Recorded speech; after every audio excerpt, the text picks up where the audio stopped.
Assalamualaikum warahmatullahi wabarakatuh.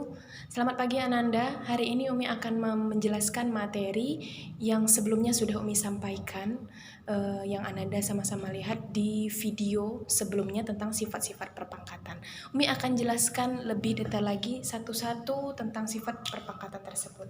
Untuk sifat perpangkatan yang pertama itu ada yang namanya A berpangkat N dikali A berpangkat M sama dengan. Nah, bagaimana kalau sifat perpangkatan itu dihubungkan dengan tanda operasi perkalian?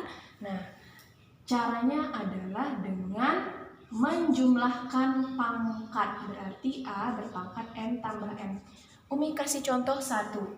Misalnya adalah 2 berpangkat 3 dikalikan dengan 2 berpangkat 4 sama dengan hasilnya perkalian, maka pangkatnya kita jumlah. Maka 2 berpangkat 3 ditambah 4 sama dengan 2 berpangkat 7.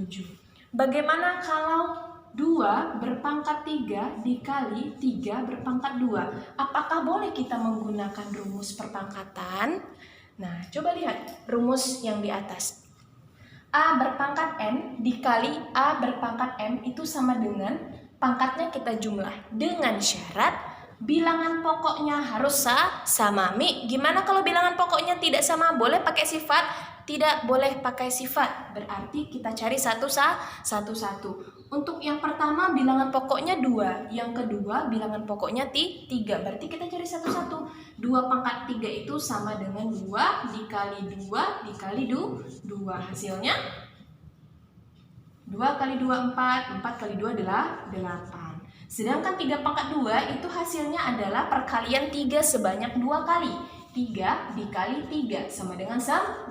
Maka 2 pangkat 3 dikali 3 pangkat 3 itu sama dengan 8 dikali 9. Jawabannya 72.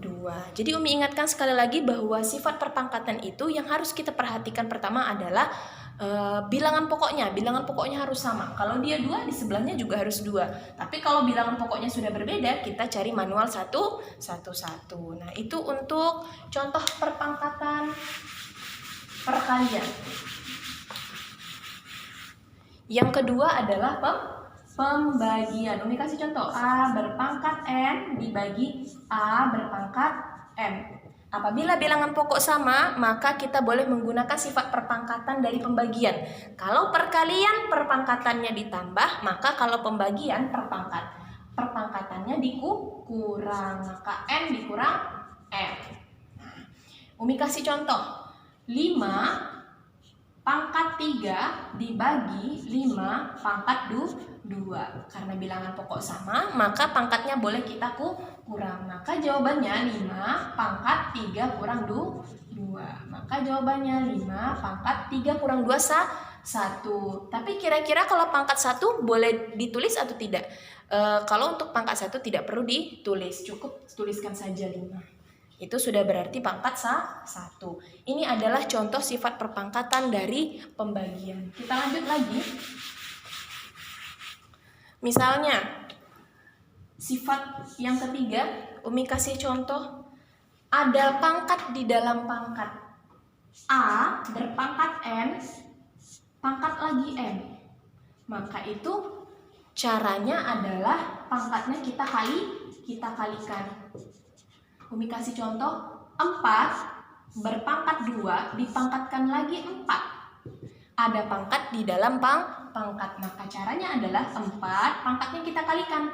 2 dikali 4. Maka jawabannya 4 pangkat 8. Oke, kalau pangkat di dalam pangkat mudah ya. Kita lanjut lagi sifat selanjutnya. Sifat selanjutnya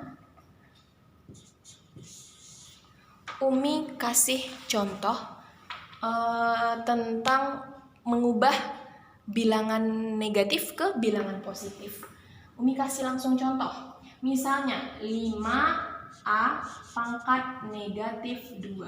Ayo, yang sudah baca catatan dan yang sudah mencatat apa yang suruh Umi catat kemana pasti mengerti bagaimana caranya.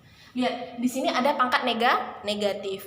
Umi sudah jelaskan pada catatan sebelumnya bahwa kalau ada pangkat negatif, cara mengubahnya menjadi pangkat positif dengan menurunkan pangkatnya ke bawah. 5-nya tetap di atas, per A pangkat min 2-nya berubah jadi A pangkat 2, tapi berpindah ke bawah. Ya, Umi kasih contoh lagi. 10B pangkat negatif 5. 10-nya tetap, supaya dia jadi pangkat positif, pindahkan B pangkat 5-nya ke bawah, per B pangkat 5.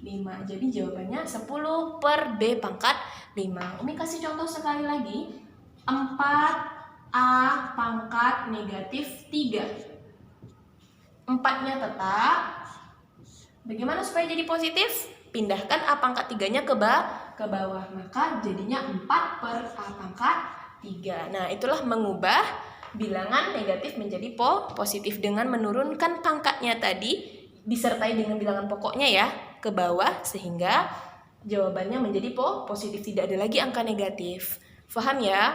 Untuk selanjutnya, nah ini kemarin ada pertanyaan dari Silvi, kenapa yang berpangkat 0 itu selalu 1? Nah, jadi cukup diingat saja bahwa seluruh bilangan jika dipangkatkan 0 itu hasilnya 1. Contoh, 4 pangkat 0 jawabannya 1, ya.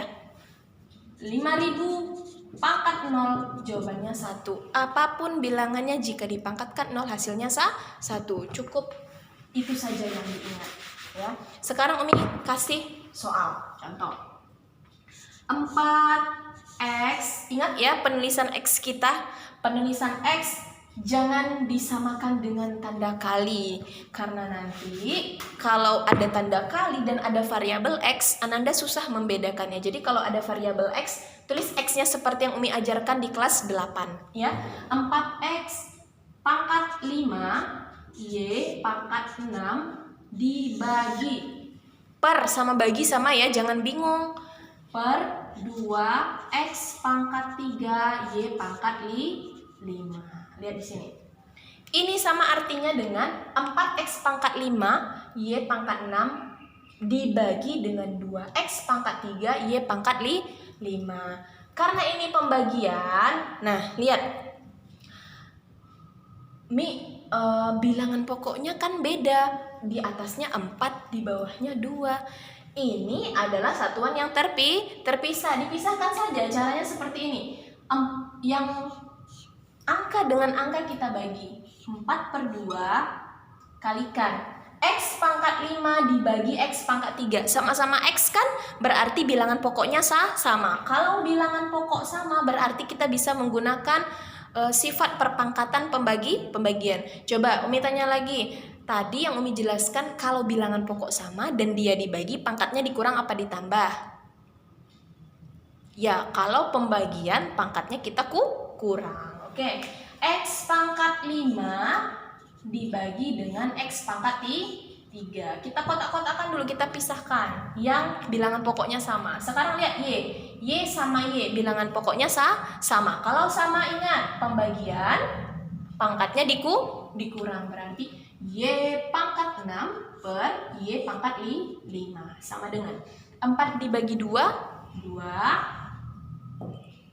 x pangkat 5 dibagi x pangkat 3. X pangkat 5 dibagi x pangkat 3 berarti pangkatnya kita kurang. 5 kurang 3 jawabannya 2. Berarti x pangkat 2. Y pangkat 6 dikurang y pangkat 6 dibagi y pangkat 5. Pembagian bilangan pokok sama, berarti pangkat kita kurang. 6 dikurang 5. Maka y dikurang 6 dikurang 5 jawabannya 1. Kira-kira pangkat 1 perlu ditulis? Tidak perlu ditulis. Maka jawabannya adalah langsung ditulis 2x pangkat 2y. Oke, sampai di sini Ananda paham? Oke, kalau gitu Umi kasih contoh selanjutnya.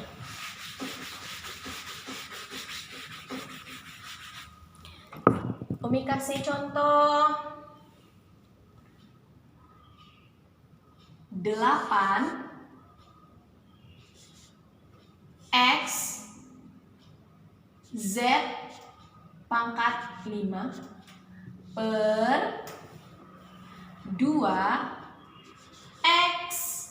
Y, Z pangkat 2. Nah, lihat ini. Yang di atas ada variabel X, ada variabel Z. Yang di bawah ada variabel X, variabel Y, variabel Z. Kita kerjakan sama-sama. Tetap kita pisahkan satu-satu. Yang angka dengan angka. 8 dibagi 2 dikali. Ada X dengan X, bilangan pokok sama-sama X dia. Pangkat X kalau tidak ada ditulis berarti otomatis dia pangkat 1. Berarti yang di atas ini pangkat 1. Yang di bawah juga pangkat 1. Maka X dibagi X. Kali. Lihat lagi yang ada bilangan pokoknya sama ya. Yang Y kita nanti dulu karena yang Y di atas nggak ada. Yang ada dulu Z ada. Maka Z pangkat 5 per Z pangkat 2. Oke, sama-sama. X bagi X jawabannya berapa? Jawabannya 1. Mi dari mana 1? Kalau angka yang nilainya sama dibagi itu hasilnya pasti 1. Mi kasih contoh. 7 bagi 7 jawabannya berapa? 1. 10 bagi 10 jawabannya berapa? 1. Ya, oke. Berarti X bagi X itu 1. Berarti akan sama dengan 8 bagi 2 jawabannya 4. Tadi X bagi X berapa? 1. Maka 4 dikali 1. Z-nya Z pangkat 5 dibagi Z pangkat 2. Bilangan pokok sudah sama-sama Z. Maka pembagian pangkatnya kita kurang. 5 kurang 2 berapa? 3. Maka Z pangkat 3. Mi, Y-nya gimana? Y-nya ketinggalan. Y-nya ada di bagian atas apa bagian bawah? Bagian bawah. Dia nggak ada kawan. Langsung aja per Y. Nggak perlu diapa-apain dia. Ya? Berarti 4 kali 1 4 kali Z pangkat 3 jawabannya 4 Z pangkat 3 per Y. Oke, sampai di sini paham? Nanti akan ada lagi soal-soal yang Umi berikan. Silahkan Ananda lihat kembali videonya, diulang kembali apabila belum mengerti. Assalamualaikum warahmatullahi wabarakatuh.